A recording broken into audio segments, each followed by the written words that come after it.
Bentornati sul canale dalla Fara e da Fuz. Oggi parleremo della prima necropoli longobarda mai indagata sul territorio italiano, del primo museo mai dedicato al popolo longobardo sul territorio italiano e del primo duca forse mai ritrovato sul territorio italiano.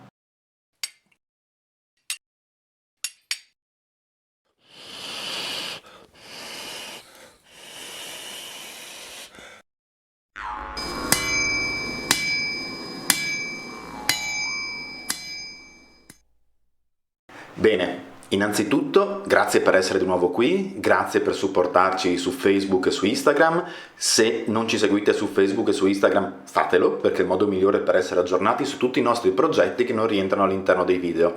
In particolare vi ricordo che i progetti più ambiziosi, come quelli legati alla ricostruzione di un piccolo villaggio sperimentale in un bosco qui vicino, ha sempre bisogno del vostro supporto tramite il canale Patreon. Trovate il link in descrizione e anche nel leader della pagina YouTube. Alla fine di questo video ci sarà il riferimento a un piccolo evento gratuito a cui potrete partecipare, se siete in zona, intorno al Friuli, il 17 del mese di luglio, quindi una domenica. Mi raccomando, quindi arrivate fino in fondo al video per avere maggiori informazioni al riguardo. Cominciamo con un passo indietro nella storia, ma un po' più piccolo di quelli che facciamo normalmente parlando di Longobardi. Non torniamo al VI, al VII o all'VIII secolo, ci fermiamo al 1817. Nel 1817 l'Italia come nazione era ben lungi dall'essere costruita e parte dei territori del nostro Friuli rispondevano a Vienna più che a Roma, in effetti è anche più vicina. Fatto sta che proprio in quel 1817, con il contributo stanziato dall'imperatore Francesco I, Michele della Torre, un canonico originario del Pordenonese ma che viveva a Cividale, inizia la prima campagna di scavi sistematica in Cividale del Friuli. Ora, agli inizi del XIX secolo l'interesse per i Longobardi è limitatissimo, la storia è ancora romanocentrica e in Italia lo resterà molto a lungo, e in realtà anche gli scavi di Michele della Torre si collocano all'interno di una cornice culturale complessa che guardava più a Roma che ai Longobardi. In particolare Cividale e Udine all'epoca erano in gara per definire chi delle due fosse la romana Forum Iuli di Fondazione Giuliana e in entrambi i centri ci si prodigava a fornire prove al riguardo. Quando Michele della Torre inizia i suoi scavi, quello che incontra però è sì la Cividale romana, che poi più avanti sarà riconosciuta come la Forum Iuli delle Fonti, ma anche tutta una serie di reperti barbarici che lui fatica un po' a collocare e che comunque colloca in un'ottica figlia dei tempi. Ma quello che è più importante è che all'interno del decennio dei suoi primi scavi, fra il 1817 e il 1826, per la prima volta in Italia viene indagata in maniera sistematica, pur con le tecniche dell'epoca, una necropoli longobarda. È il primo scavo sistematico di una necropoli longobarda di cui noi si abbia memoria. E succede qui, alla periferia di tutto, in Friuli. In particolare, fra i vari ritrovamenti molto interessanti di Michele della Torre, c'è la cosiddetta necropoli di Cella San Giovanni.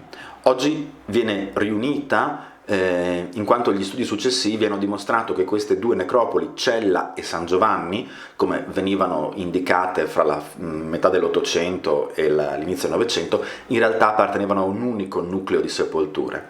Ma da qui cominciano a spuntare i primi grandi reperti longobardi. Michele della Torre, influenzato dal clima del suo tempo, blandito dalla presenza di monete bizantine, decide che quella che ha di fronte è una necropoli conseguente a una grande battaglia della guerra greco-gotica e che lì sono stati seppelliti quei greci che avevano combattuto per l'impero a Cividale. Ecco, gli studi successivi dimostreranno che tutti quei reperti sono prettamente longobardi. Ma così inizia a formarsi il nucleo di quello che sarà il Museo Archeologico Nazionale di Cividale del Friuli.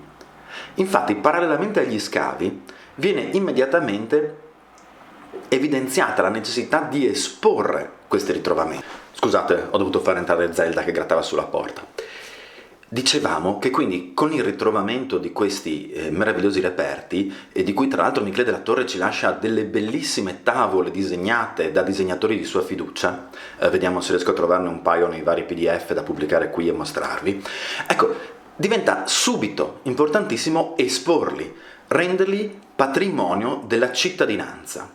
E visto che con gli stessi fondi forniti da Francesco I nel 1817 Michele della Torre tanto avvia gli scavi quanto avvia la loro musealizzazione, il 1817 è l'anno di nascita del Museo Archeologico Nazionale di Cividale del Friuli, che non aveva ancora sede nel Palazzo dei Provveditori Veneti come oggi, ma che sarà in continuità fino al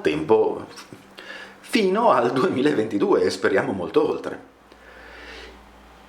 Si inizia quindi la riscoperta dei Longobardi, molto prima dell'Unità d'Italia, molto prima dei grandi scavi più sistematici delle necropoli centro-italiane di Nocera Umbra e Casteltrosino. Non puoi farti le unghie sulla poltrona, Zelda. Siamo quindi di fronte a una missione veramente pionieristica, tanto dell'archeologia in senso lato, quanto dell'archeologia longobarda. In quegli anni poi si susseguiranno altre scoperte che diventeranno il nucleo fondante del museo e della sua esposizione. In particolare nel 1874 avverrà un ritrovamento decisamente singolare. In pieno centro a Cividale, parentesi, per chi non abbia familiarità, le necropoli longobarde solitamente sorgono al di fuori delle mura. A Cividale in particolare, essendo una capitale ducale, le mura sono circondate da una corona di necropoli e all'interno delle mura solitamente si trovano solo sepolture di autoctoni, non di longobardi, con corredi molto più poveri, non legati appunto al bagaglio culturale germanico. Ma in pieno centro, in quella che oggi si chiama Piazza Paolo Diacono, nel 1874, all'interno di una struttura in muratura sotterranea, viene ritrovato un grande sarcofago in pietra e in pompa magna viene aperto davanti al sindaco, al direttore del museo, al medico e a tutte le personalità culturali, con tanto di invio di un sovrintendente da Udine. Questo sarcofago contiene le spoglie di un defunto e un corredo ricchissimo, che oggi noi attribuiamo al VII secolo. Ecco, all'interno di questa scoperta inizia un giallo, inizia l'attribuzione al duca Gisulfo del Friuli. Per chi non avesse familiarità con le nostre storie dei Longobardi, potete sempre aggiornarvi con i nostri vecchi video.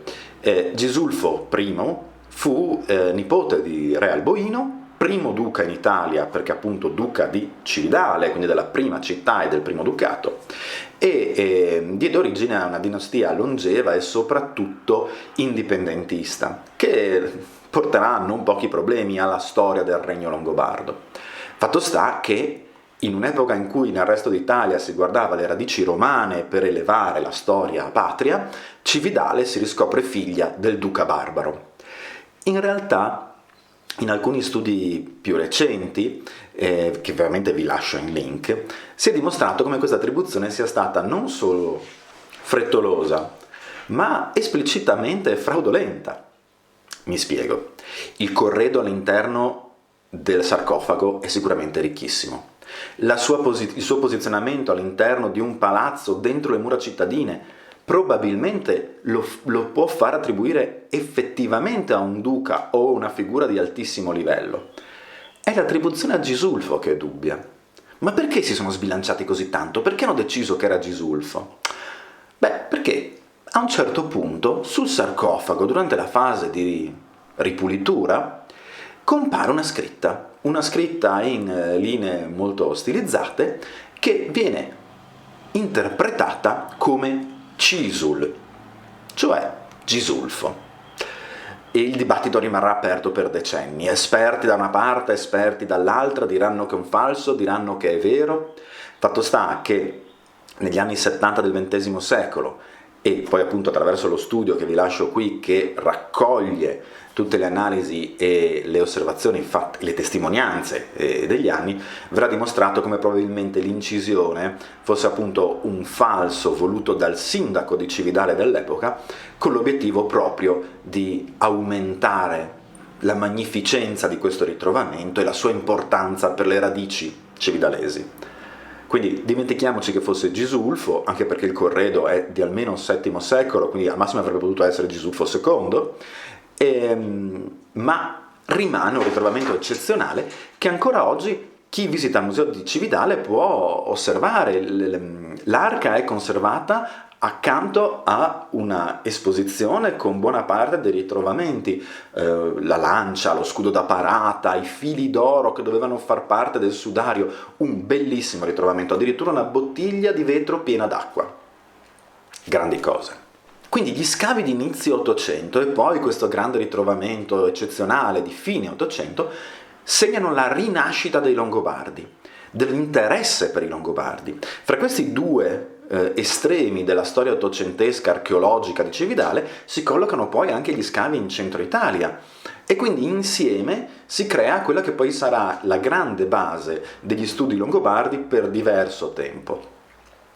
Gli scavi proseguiranno nei decenni successivi in maniera disomogenea. Spesso saranno scavi che oggi definiremmo di archeologia di emergenza e in concomitanza con la realizzazione di grandi opere pubbliche lo scavo archeologico serve a tutelare i reperti casualmente ritrovati. Un ottimo esempio è la necropoli della ferrovia, che conosciuta già da diversi decenni, proprio durante la realizzazione di quella ferrovia che all'epoca univa Udine e Cividale e arrivava fino a Caporetto, era stata indagata però solo in concomitanza con quei lavori, così come poi nel 2012 sarà nuovamente indagata con reperti interessantissimi in concomitanza con la realizzazione della nuova stazione ferroviaria della linea Udine-Cividale, non più Caporetto, perché con gli sconvolgimenti della Prima Guerra Mondiale quella zona non è più italiana.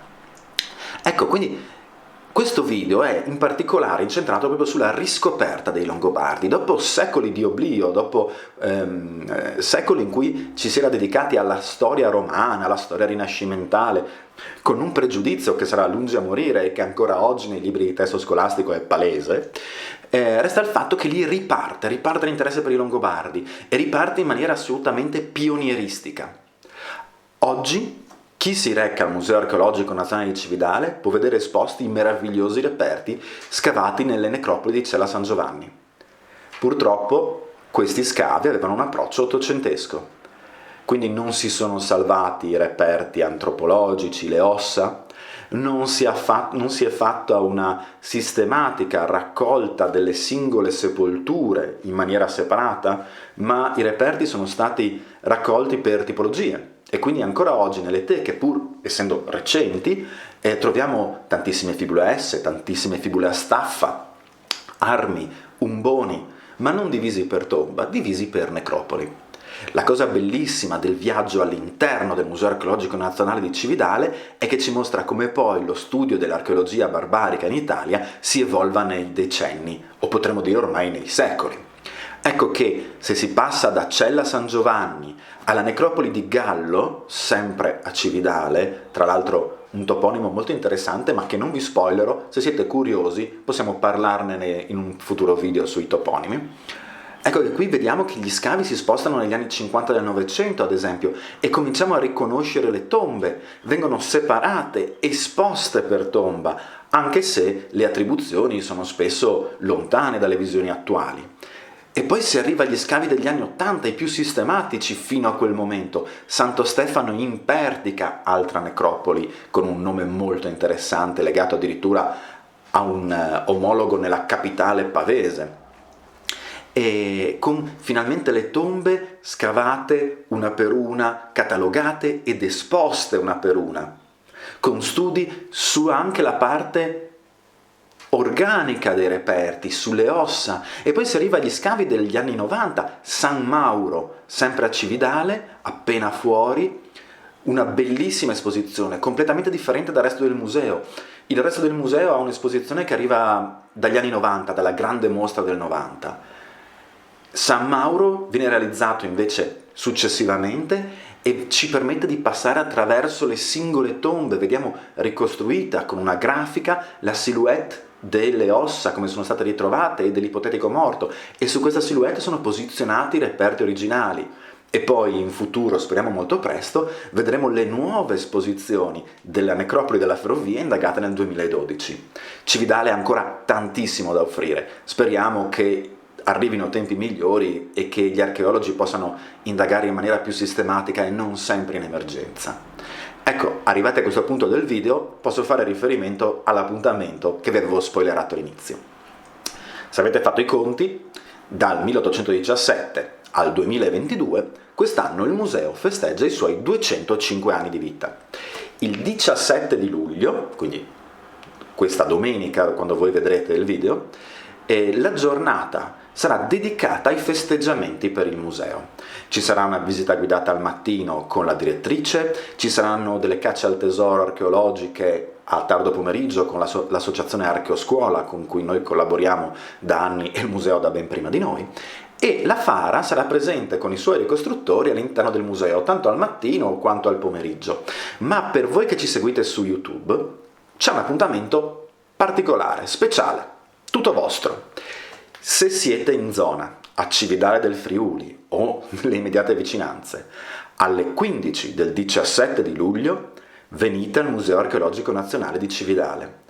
Fatevi guidare dai ricostruttori della Fara in abito storico con le nostre ricostruzioni attraverso l'esposizione dei reperti eccezionali e unici che il Museo Archeologico Nazionale di Cividale può offrirvi. Non sto facendo pubblicità a nessuna attività economica. La giornata per l'occasione avrà l'ingresso completamente gratuito, quindi è una grande occasione di visitare uno dei musei più importanti d'Italia e il più antico per i Longobardi, e di farlo, se siete appassionati di questo canale, attraverso la guida di noi ricostruttori della Fara. Fateci sapere se sarete dei nostri, magari avvisate anche il museo, così possiamo fare un due conti su quanti saremo, ma vi aspettiamo numerosi. Grazie e mandi!